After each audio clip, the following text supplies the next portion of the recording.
Hi. Today I'm going to be talking about absolute value inequalities, which are a type of inequality that may seem frightening at first, but are really just more of the same.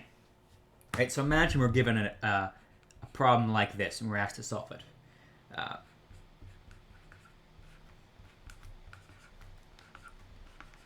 We might say, okay, this doesn't look too bad at first. I'll subtract 3.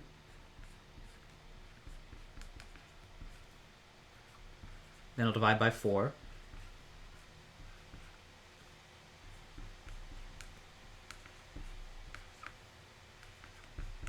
But this is hard now. I have this absolute value sign where in between my x and my 3, right? I can't just subtract 3, right? Because it's inside this absolute value sign. What am I going to do? This obviously isn't fully simplified. I haven't fully solved my inequality. So what's my answer? Well, the important thing, or at least the thing I'm going to start with, is managing that this inequality is replaced with an equal sign. Right? What does the absolute value of x plus 3 equals 3 halves mean? Well, it means that x plus 3, by itself, x plus 3 could equal 3 halves, or x plus 3 could equal negative 3 halves, right? Because if it's negative inside here, it'll become positive, since we're taking the absolute value. So, what does that mean for inequalities? Right? Well, the same thing applies. I just changed my signs.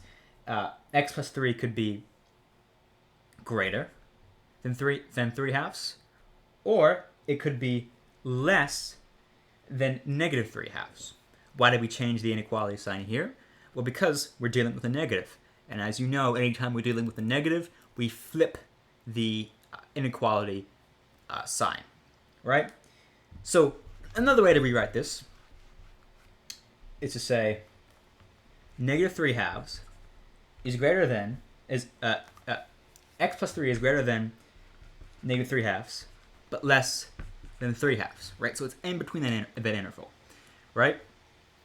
This value, if it's negative, well, it's going to be greater than negative 3 halves. It can't be more negative than negative 3 halves, right? If it's positive, it has to be less than 3 halves, right? And the reason why we use this sign here, right, is as we get more negative, our values become less than what they started, right?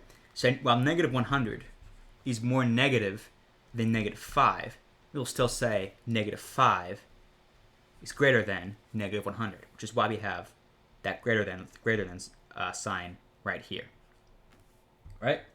So now that we have it like this, solving this equation is pretty easy. This inequality is pretty easy. We just subtract 3, and then we simplify.